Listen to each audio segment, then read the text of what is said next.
Science میں اور قرآن میں ویسے تو خیر کوئی تفاوت نہیں ہے، اور اکثر جو قرآن نے جو حقائق پہلے بیان کیے ہیں سائنس ابھی ان کی تائید کر رہی ہے، لیکن ایک تفاوت یا فرق بڑا واضح ہے جو مجھے اکثر کھٹکتا رہتا ہے کہ اس کی اگر آپ توضیح کر سکیں تو سائنس کے حساب سے، اور میں چونکہ دماغ کا ڈاکٹر ہوں اس لیے، اور آپ بھی ڈاکٹر ہیں، آپ بھی جانتے ہیں کہ اچھائی برائی، انسان کا نفس، انسان کی فکر، انسان کی جو مختلف اس کی جبلتیں ہیں اور ہر چیز جو ہیں وہ سب کچھ دماغ میں ہی ہے، اور اس کی فکر، اس کی سوچ، اس کی نفرت، اس کی اچھائی، ہر چیز جو سب چیزیں جو ہے دماغ میں ہی ہیں، اور یہ سائنس نے بڑی اچھی طرح واضح کر دی ہے، اس میں اب کوئی شک کی گنجائش نہیں رہے گی۔ لیکن اس کے برعکس مذہب جو ہے وہ قلب کے اوپر توجہ دیتا ہے اور ہر طرف قلب کا ذکر کیا جاتا ہے، تو اس میں اس تفاوت کا مجھے کچھ اگر آپ وضاحت کر سکیں۔ تشریف رکھیے، بہت اہم سوال ہے، اور سائل بھی چونکہ بہت پڑھے لکھے ہیں، سائنسدان ہیں، استاد ہیں، اس لیے بھی اس سوال کی اہمیت زیادہ ہے۔ دیکھیے، سائنس صرف میٹیریل چیزوں سے بحث کر سکتی ہے، وہ چیزیں جن کی حقیقت میٹیریل نہیں ہے، مثلا روح، یہ کوئی میٹیریل شے نہیں ہے۔ ہمارا جسم یہ ایک میٹر کا معاملہ ہے، ورلڈ آف میٹر سے متعلق ہے۔ ہمارے جسم کے سارے فنکشنز جو ہیں وہ سائنس ریویل بھی کر سکتی ہے، ڈسکس بھی کر سکتی ہے، بحث بھی کر سکتی ہے، اور صحیح فیصلے بھی دے سکتی ہے۔ لیکن یہ بات میں نے بڑی وضاحت کے ساتھ بیان کی ہے، اس کے لیے شاید آپ کو میری کچھ چھوٹی چھوٹی چیزیں پڑھنی پڑے گی۔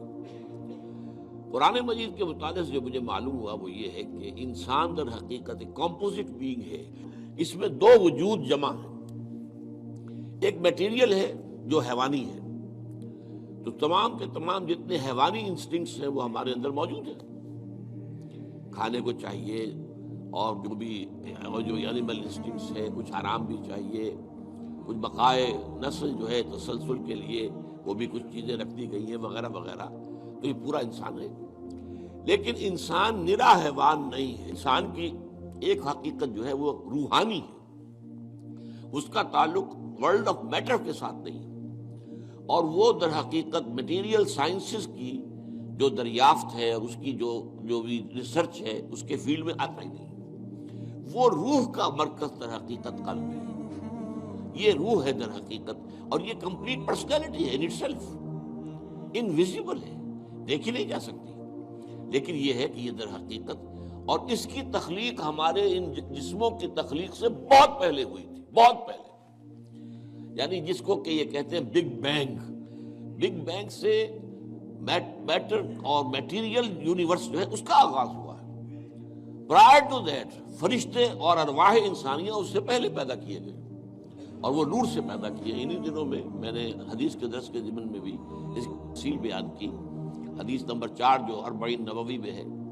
تو یہ روح اور حیوان میں جسم کا اور اس کے ساتھ جان بھی، حیوان تب بنتا ہے جبکہ وہ انسان، وہ جو اس کا جسم اور جان دونوں نے سمجھے۔ عام مغالطہ ہمارے ہاں یہ ہے کہ یہ روح کے معنی ہے جان، نہیں، جان تو کتے میں بھی ہے، بلے میں بھی ہے، جان تو گھاس کا جو لگا ہوا ہے پتا، اگر وہ کٹا ہوا نہیں ہے اپنی جڑ سے تو اس میں بھی جان ہے۔ تو جان تو آپ کو معلوم ہے ہر شے کے اندر موجود ہے۔ اور یہ جو حدیث میں آتا ہے کہ جب رحم مادر میں امبریو جو ہے 120 دن کا ہوتا ہے تب اس میں روح پھونکی جاتی ہے،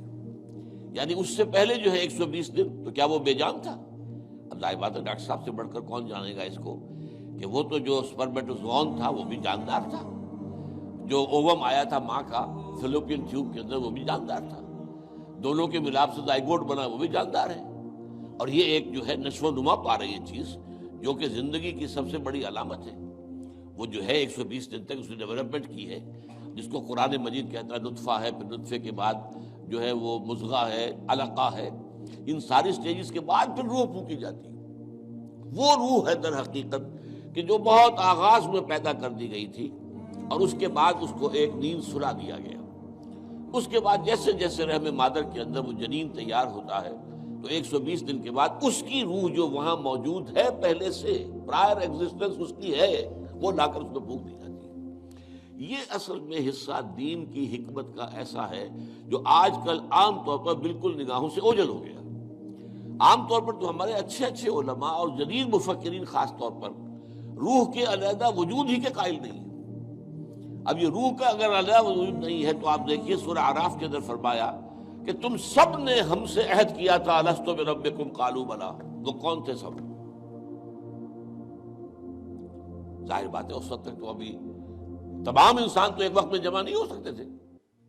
وہ تو یہ کہ عین اس وقت جبکہ وہ ارواح کے عالم کے اندر پیدائش ہوئی ہے سب کے سب موجود تھے، حضرت آدم کی روح سے لے کر اور آخری آدمی جو انسان دنیا میں آئے گا اس کی روح، یہ سب موجود تھے، اور ان سے سوال ہوا الست بربکم، اور جواب ہوا قالوا بلی۔ اور پھر ایک دن آئے گا قیامت کے دن، پھر تمام نوع انسانی پھر جمع ہوگی اللہ کے حضور میں،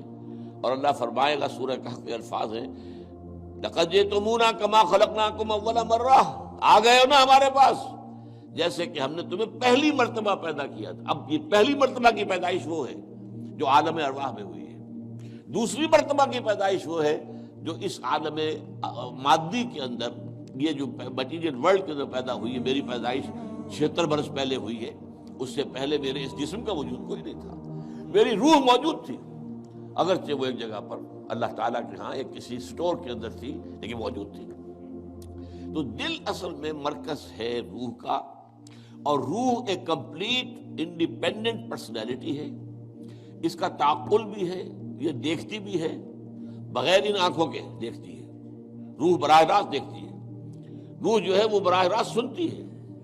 اور آج ہمارے ہاں ڈاکٹر صاحب بھی اس کی تائید کریں گے، جو ایکسٹرا سینسری پرسیپشن کا تصور آیا وہ کہاں سے آیا؟ ہم تو جانتے تھے کہ 5 ہی حواس خمسہ ہیں، انہی سے انسان جو ہے پرسیپشن ہوتی ہے، تو یا تو بصارت ہے، یا سماعت ہے، یا ٹچ ہے، یا اسمیل ہے، یہی ٹیسٹ ہے، یہی حواس خمسہ ہمیشہ سے چلے آ رہے ہیں۔ یہ ایکسٹرا سینسری پرسیپشن کہاں سے آیا؟ تو معلوم ہوا کہ اب تسلیم کیا جا رہا ہے کہ کچھ ہیں صحیح چینلز دوسرے بھی جو انویزیبل چینلز ہیں، اور ان کا تعلق جو ہے وہ دل کے ساتھ ہے، اور دل جو ہے وہ در حقیقت وہ ہے